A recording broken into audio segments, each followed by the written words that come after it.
பைரவரின் எட்டுப்படை வீடு. பைரவரின் எட்டுப்படை வீடுகளுக்கு அட்ட வீரட்டானங்கள் என்று பெயர். பைரவர் வீர தீர செயல்கள் புரிந்த இடங்களாக இருப்பதால் இவை இப்பெயரை பெற்றன. திருக்கண்டியூர். இத்திருத்தலம் தஞ்சை திருவையாறு சாலையில் திருவையாற்றுக்கு மிக அருகில் அமைந்திருக்கிறது. ஆதி வில்வாரண்யம் என வழங்கப்படுகிறது. இறைவனின் திருநாமம் பிரம்மசிர கண்டீஸ்வரர். பிரம்மனின் அகந்தியை அழித்து அருள் கொடுத்த இடம். இத்தலத்திற்கு வந்து பக்தியோடு வழிபாடு செய்தால் மறுபிறவி இல்லை. திருமண தடை நீக்கும் பரிகார ஸ்தலமாக விளங்குகிறது. இந்த கோவிலின் சுற்றுப்பிரகாரத்தில் வடமேற்கு திசையில் பைரவரின் தனி சன்னதி உள்ளது. ஞாயிறு செவ்வாய்க்கிழமைகளில் வழிபாடு செய்வது சிறப்பு.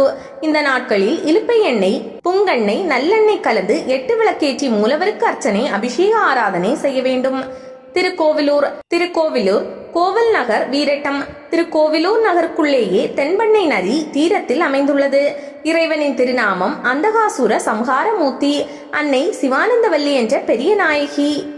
ஆலயத்தில் ஈசானிய மூலையில் பைரவர் தனி சன்னதியில் அருள்பாலிக்கிறார். ஞாயிறு வெள்ளி வியாழக்கிழமைகளில் வழிபாடு செய்தல் சிறப்பு. இங்குள்ள மகா கணபதி சன்னதியில் தான் ஸ்ரீ மகா கணபதியின் வேண்டுகோளுக்கிணங்க ஔவையார் விநாயகர் அகவலை எழுதினார். இத்தலத்தில் அபிஷேகம் செய்தால் நல்ல குருவின் திருவருள் முழுமையாக அமையும். சோழ சக்கரவர்த்தியாக திகழ்ந்த ராஜராஜ சோழன் பிறந்த ஊர் இது. ஸ்ரீ ராஜராஜ சோழன் ஸ்ரீ கருவூர் சித்தரின் அருள்படி பைரவரை வணங்கி ஈடில்லா புகழ் பெற்றார். திருவதிகை. பன்ருட்டியிலிருந்து 1 கிலோமீட்டர் தூரத்தில் அமைந்துள்ள திருத்தலம். இறைவனின் திருநாமம் வீரட்டானேஸ்வரர். ஈசானிய மூலையில் இங்கு பைரவர் எழுந்தருளியுள்ளார். திரிபுரம் எரித்த இடம் இதுவே. வித்யுமாலி தாரகாசூரன் கமலாசன் ஆகிய அசுரர்களை அளித்த இடம் இது. வெள்ளி புதன்கிழமைகளில் இங்கு வழிபடுவது சிறப்பாகும். தீராத நோய்கள் தீர இங்கு வந்து வழிபட வேண்டும். சுந்தரமூர்த்தி நாயனார் திருவடி தீட்சை பெற்ற இடம் இது.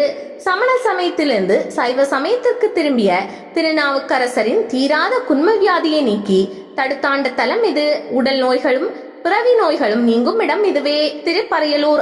மாயவரம் திருக்கடையூர் சாலையில் 8 கிலோமீட்டர் தூரத்தில் செம்பனார் கோவில் உள்ளது. இந்த செம்பனார் கோவிலில் இருந்து 2 கிலோமீட்டர் தூரத்தில் திருப்பரையலூர் இருக்கிறது.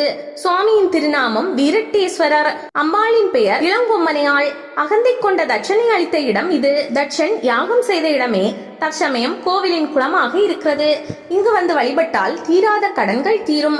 பூர்வ ஜென்மங்களில் ஏற்பட்ட சாபங்கள் தோஷங்கள் ஆகியவற்றை நீக்கி நல்வாழ்வு தரும் இடம் இதுவே.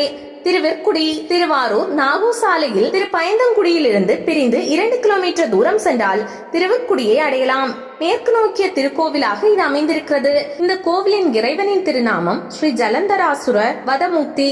திருமால் சுதர்சன சக்கரம் வேண்டி இறைவனுக்கு துளசியால் அர்ச்சித்து அருளையும் சுதர்சன சக்கரத்தையும் பெற்றார்.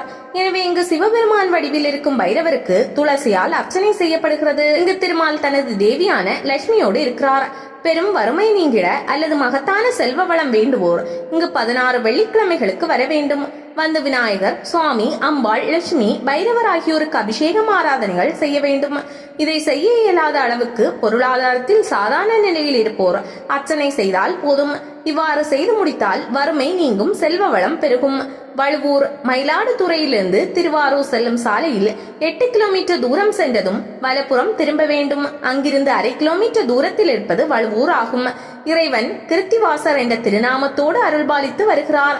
அகங்காரத்துடன் தானென்ற அகந்தையில் இருந்த முனிவர்களின் ஆணவத்தை அழித்து திருக்காட்சி கொடுத்து அவர்களுக்கு ஞான செல்வம் தந்தருளும் இடம் இது. ஸ்ரீ ஐயப்பன் அவதரித்த இடமும் இதுவே.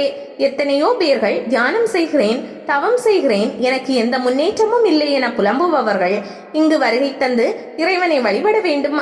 மாதம் 1 நாள் வீதம் 10 நாட்களுக்கு இங்கிருக்கும் மூலவரின் முன்பாக அமர்ந்து தியானம் செய்ய வேண்டும்.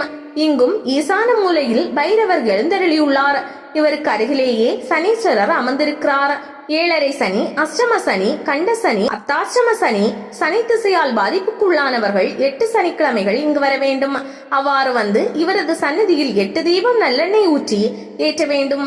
அதன் பிறகு அபிஷேகம் ஆராதனை செய்ய வேண்டும். முடியாதவர்கள் அர்ச்சனை செய்து வர சனி கிரகத்தின் பாதிப்புகள் தொல்லைகள் நீங்கி எல்லையில்லாத மன நிம்மதியை பெறலாம். திருக்குறுக்கை. மயிலாடுதுறையிலிருந்து மணல்மேடு சாலையில் கொண்டல் என்ற இடம் வந்ததும் பிரிந்து செல்ல வேண்டும். அங்கிருந்து 3 கிலோமீட்டர் சென்றால் திருக்குறுக்கை வரும். இறைவனின் திருநாமம் வீரட்டேஸ்வரர். இறைவியின் திருநாமம் ஞானாம்பிகை ஆகும். காமனை எரித்த இடம் இதுவே. தியானம் செய்பவர்கள், இறைநறை செல்பவர்கள் இங்கு வந்து வழிபட்டால் சுழுமுனை கூடி வாக்கு சித்தியும் தவ உயர்வும் பெற முடியும். குழந்தை இல்லாதவர்கள் இங்கு வந்து 8 வியாழன் அல்லது 8 செவ்வாய்க்கிழமை அல்லது மாதாந்திர வியாழன் அல்லது மாதாந்திர செவ்வாய்க்கிழமை என்று 8 முறை வழிபட்டு அன்னதானம் ஒவ்வொரு தடவையும் செய்ய வேண்டும். இவ்வாறு செய்தால் கண்டிப்பாக மழலை செல்வம் பெறுவார்கள். திருக்கடவூர். திருக்கடையூர் என்ற திருக்கடவூர் ஆதியில் வில்வாரண்யம் என்ற பெயரில் விளங்கியது. அமிர்த கடேஸ்வரர், அபிராமி என்ற பெயர்களில் அப்பாவும் அம்மாவும் அருள்பாலித்து வருகின்றனர். யமனை சம்ஹாரம் செய்து மார்க்கண்டேயரை காத்தருளிய இடம் இதுவே. இதே நோயில் வருந்துவோர்கள், ஆயுளுக்கு கண்ணமுள்ளவர்கள் இங்கு வந்து வில்வத்தால் அர்ச்சனை செய்ய வேண்டும். அதன் பிறகு தியானம் செய்ய வேண்டும். இவ்வாறு 8 சனிக்கிழமைகளுக்கு செய்து வந்தால் மரண பயம் அகன்று நீடூழி வாழலாம்.